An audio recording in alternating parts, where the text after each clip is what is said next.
오늘 하나님께서 주신 말씀은 누가복음 8장 40절에서 48절까지의 말씀입니다.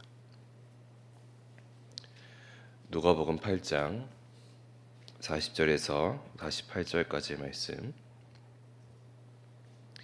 교독하시겠습니다. 예수께서 돌아오심에 무리가 환영하니 이는 다 기다렸음이러라.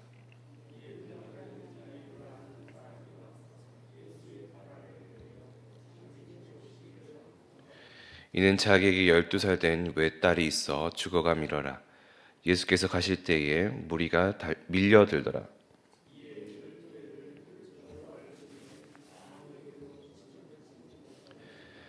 예수의 뒤로 와서 그의 옷가에 손을 대니 혈류증이 즉시 그쳤더라.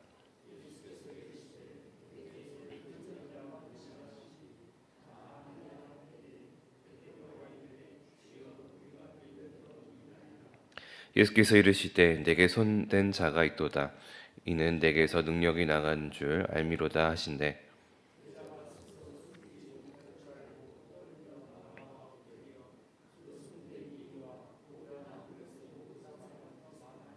함께 읽겠습니다. 예수께서 이르시되 딸아 내 믿음이 너를 구원하였으니 평안히 가라 하시더라. 아멘. 우리는 계속해서 누가복음에 드러나고 있는 예수님의 갈릴리 사역을 보고 있습니다. 오늘의 본문에 앞서서 나와 있는 8장 앞쪽에 있는 내용을 보게 된다면 우리는 예수님께서 바다를 잔잔하게 하시고 거라사에 귀신 들린 사람을 고치시기도 하셨다는 사실을 우리가 알 수 있습니다. 거라사인들은 예수님을 만나서 예수님이 보여주신 그 기적으로 인하여서, 그 기적이라고 한다면 이제 귀신 들린 사람을 에서 그 귀신을 쫓아내는 일이라고 우리가 볼 수 있겠죠. 그 기적으로 인해서 예수님을 배척했습니다. 37절을 보면 이렇게 나옵니다. 거라사인의 땅 근방 모든 백성이 크게 두려워하여 예수께 떠나가시기를 구하더라. 예수께서 배에 올라 돌아가실세. 이렇게 예수님께서 행하셨던 그 사역이 직접적으로 혹은 간접적으로 그들의 삶에 영향을 주었기 때문에 그들에게 예수님을 그들이 원하던 사람이 아니었습니다. 그러나 이 거라사라는 그 지역과는 정반대의 모습이 예수님이 다시금 돌아온 갈릴리에서는 나타나고 있는 것입니다. 어떻게 다를까요? 그것은 우리가 40절의 맨 처음에서 볼 수가 있는데 이렇게 되어 있죠. 예수께서 돌아오심에 무리가 환영하니 이는 다 기다렸음이러라. 거라사와 갈릴리가 가지고 있는 어떠한 차이점이 있을까요? 그것은 갈릴리에는 환영과 기다림이 있었다는 것입니다. 거라사에서 예수님이 만난 사람은 누구였을까요? 귀신 들린 사람이었습니다. 귀신 들린 사람을 만나고 그 근처에 어떠한 사람들이 나와 있었는지는 우리가 알 수 없습니다. 거라사에 나와서 등장하는 사람들은 귀신을 쫓고 나서 나타나는 사람들이지 귀신 들린 사람과 함께하고 있었던 사람에 대해서는 우리가 성경에서 보기가 어려운데요. 그렇다면 이 귀신 들린 사람은 어떠한 사람이냐라고 했을 때 소외되고 배척받은 그리고 그 지역에 있는 사람들에게 버림받은 사람이라 우리가 생각해 볼 수 있습니다. 그렇기 때문에 이렇게도 이야기하죠. 무덤 사이에 거하던 자라고도 이 8장 본문에서 이야기를 하고 있습니다. 거라사에서 예수를 만난 그 한 사람은 아니죠. 반대로 예수님이 거라사에서 만난 그 한 사람은 그렇게 환영받지 못했던 소외된 사람이었습니다. 하지만 이 갈릴리에서 예수님이 만나게 되는 사람들은 어떻습니까? 갈릴리에서는 환영과 기다림이 있었습니다. 그리고 이 기다림 사이에는 한 사람의 절박함이 있었죠. 오늘 본문에서 이렇게 등장하는데 그 사람의 이름은 야이로라 이렇게 이야기를 하고 그 사람의 직업은 혹은 그 사람의 사회적 신분은 회당장이라고 합니다. 회당장은 제사장들과는 다르게 그 지역 안에서 평신도로서 리더의 역할을 하고 있었던 사람이었습니다. 그 지역 내에서 영향력이 있는 사람이었습니다. 하지만 이 레위인들이나 이렇게 제사장들과는 다르게 그 지역 내에서 평신도로서 좋은 영적 리더 역할을 하고 있었던 사람이었죠. 그러나 그는 앞선 구절들에 예수님이 이전에 만났었던 권위나 그렇게 지역적인 영향력이 있는 다른 사람들, 즉 우리가 주로 보게 되는 바리새인들이나 서기관들과는 다른, 그 사람들과는 다르게 예수님 앞에 그가 내세운 것은 권위나 명예가 아니었던 것이죠. 이 야이로라고 하는 이 회당장은 한 아이의 아버지로서 예수님을 찾아오게 됩니다. 그리고 예수님 앞에 엎드려서 간구했습니다. 무엇을 간구했을까요? 죽어가는 자기의 외동딸을 살려달라는 것입니다. 오늘 본문에 보면 12살이라고 이야기를 하고 있는데 랍비 문헌들을 보면 여자아이가 11살까지는 아이라고 취급을 하고 11살부터 12살이 되기 직전까지는 미성년으로 해석을 하고 12살부터 12살 반살까지는 처녀로 여긴다고 합니다. 그리고 결국은 이 아이는 이제 12살의 어딘가에 있는 아이이기 때문에 이 결혼 정년기와 처녀 사이의 그 나이에 있는 여인이다, 아이라고 우리가 볼 수가 있는 것이죠. 그리고 본문에서도 외동딸이라고 이야기를 합니다. 그만큼 자기 눈에 넣어도 조금도 아프지 않을 그 소중한 아이가 죽어가고 있다라는 것을 이야기하고 있는 것입니다.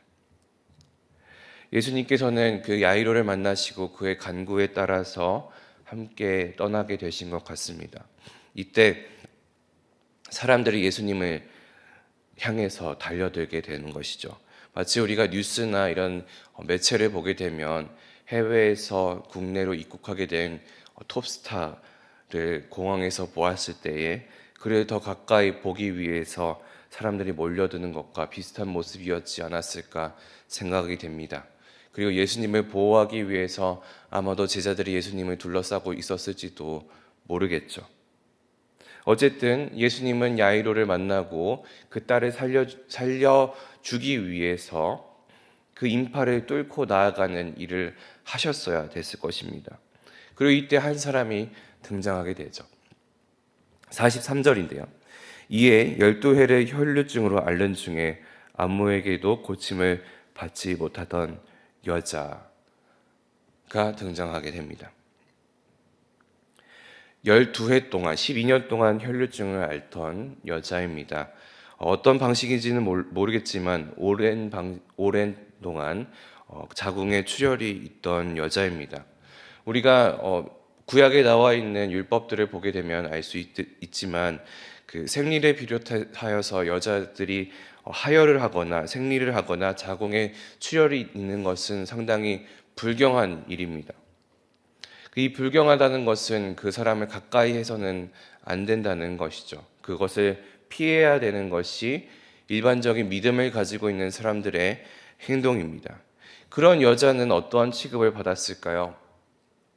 그 생리를 한 달에 한 번씩 하게 되는 그것만으로도 그 기간 동안은 불경한 여자로서 취급을 받게 되는데 12년 동안 계속해서 이렇게 피가 생기게 되는 여자다. 이 여인은 다른 이들에게는 버림을 받고 가까이 하지 못하며 죄인 취급을 받고 있었을 것입니다. 저주받은 사람처럼 취급받았을 것이죠. 근데 우리가 이런 취급을 받았던 한 사람이 얼마 전에 본문에서도 나타나게 되는 것이죠.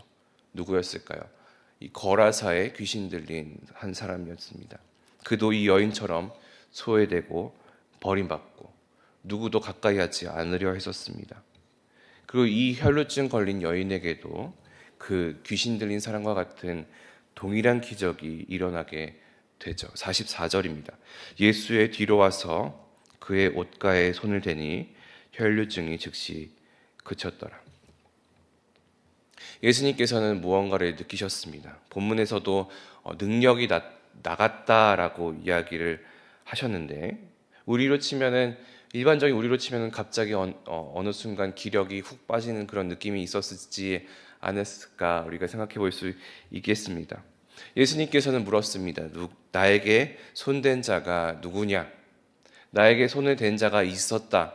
이 내용만 한 4번 정도 이야기를 하시죠. 그런 사람이 있다. 나에게 손 댄 사람이 있다. 베드로는 이를 보면서 사실 기가 찼을 것입니다.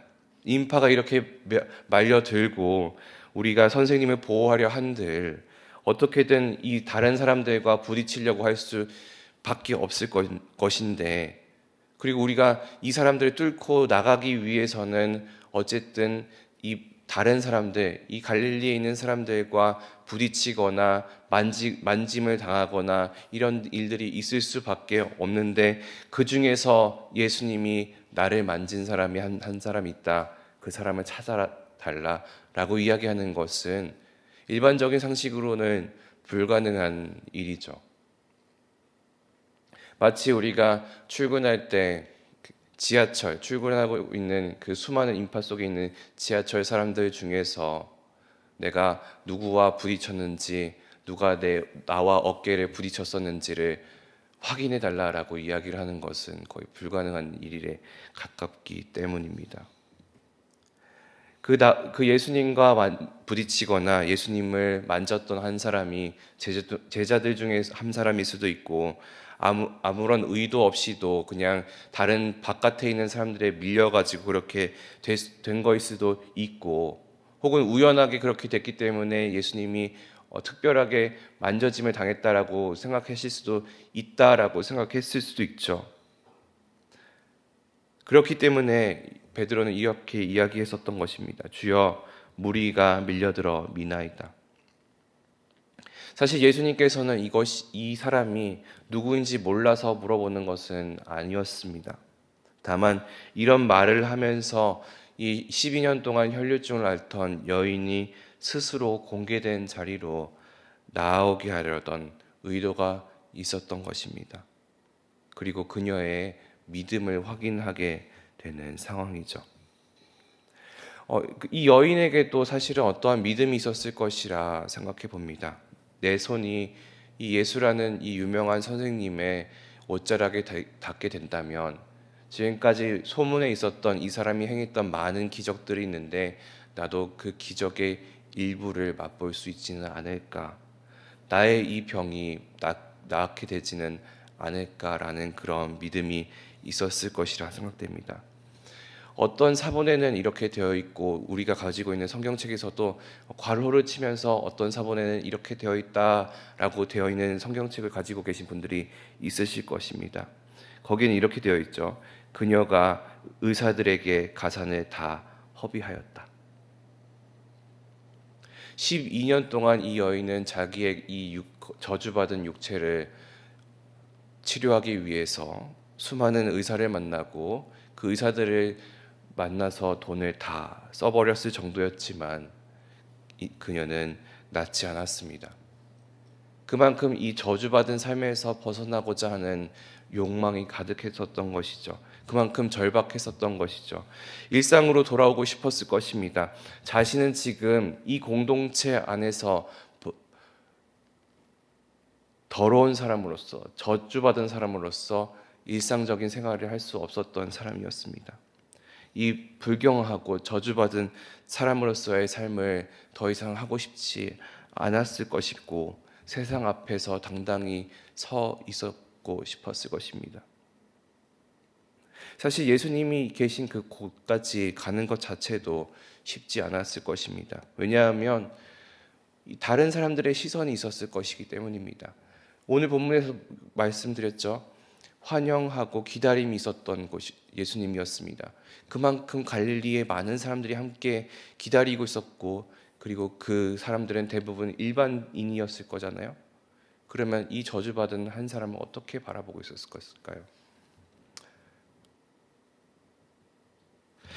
이제 이 상황에서 이 치료받은 이 여인은 예수님과 이 갈릴리 사람들 앞에 나타나게 됩니다. 그리고 자신의 삶과 자신에게 일어난 일, 그리고 자기가 치료된 일을 회중 앞에서 이야기하게 됩니다. 예수님께서는 여인에게 이렇게 마지막으로 말씀하셨습니다. 우리 48절을 한번 같이 읽어볼까요? 예수께서 이르시되 딸아 내 믿음이 너를 구원하였으니 평안히 가라 하시더라. 예수님께서는 이 여인의 믿음으로 말미암아 여인에게 이 혈류증이 낫게 되는, 이 피가 멈춰지게 되는 그 치유를 주신 것뿐만 아니라 저주받은 삶에서의 구원을 주셨고, 예수님의 그 신적 능력을 몰래 받아 썼다는 그 두려움이 있었을지 모르지만 그 두려움에서 평안을 갖게 하셨고, 그리고 예수님께서 그에게 딸이라 이야기하시면서 이 혈류증 앓던 여인이 이제는 하나님 나라의 자녀임을 확인시켜 준 것이죠. 말씀을 맺기 원합니다. 저는 사실은 이 모든 일들이 오늘 본문의 첫 구절에서 시작되었다라고 생각하고 싶습니다. 환영과 기다림이 있었던 것입니다. 주님께서는 주님을 환영하고 기다림이 있는 그 믿는 자들에게 은혜를 베푸십니다. 갈릴리의 수많은 사람들이 예수님을 기다리고 예수님을 환영하고 있었지만 그 은혜를 입은 사람은 예수님을 믿고 있던 사람이었기 때문이죠. 오늘의 본문에서 나타나고 있는 이 혈류증 나은 여인뿐만 아니라 이제 다가오게 될 본문에 나타나게 되는, 오늘 본문에서 드러나는 이 야이로라는 사람에게도 환영과 기다림뿐만 아니라 믿음이 있었기 때문에 그들에게 하나님께서 은혜를 베풀어 주셨습니다. 그리고 이 은혜는, 주님의 구원은 한 가지 요소, 내가 바라고 있었던 그 병 고침에서만 적용되는 것이 아닙니다. 오늘의 본문의 이 여인처럼 하나님의 은혜는 전인격적으로 나타나게 됩니다. 주님의 구원의 은혜는 육체적인 회복뿐만 아니라 영적인 회복, 심적인 회복, 그리고 사회적인 회복까지도 일어나게 되게 된 것이죠. 여러분은 은혜를 간구하기 위해서 이 자리에 나왔을 것이라 믿습니다. 그렇다면 우리가 먼저 간구해야 할 것은 우리가 주님을 향한 환영함과 주님을 향한 기다림과 그리고 주님을 향한 믿음이 있는 자가 되기를 소망합니다. 이 환영과 기다림 그리고 우리가 가지고 있는 그 믿음을 통하여서 하나님께서는 우리에게 그 은혜를 한 가지뿐만 아니라 전인격적으로 베풀어 주실 줄 믿습니다. 은혜를 위해서 환영과 기다림과 믿음이 있는 우리 모든 성도들 되기를 소망합니다. 기도하시겠습니다. 살아계신 아버지 하나님 감사합니다. 주님을 향한 환영과 기다림과 믿음이 있기를 소망합니다. 많은 사람들이 예수님의 그 유명세를 따라서 환영과 기다림이 있었을지 모르지만 동시에 주님을 향한 믿음이 있는 자들이 주님의 그 은혜를 입었음을 우리가 함께 확인할 수 있었습니다.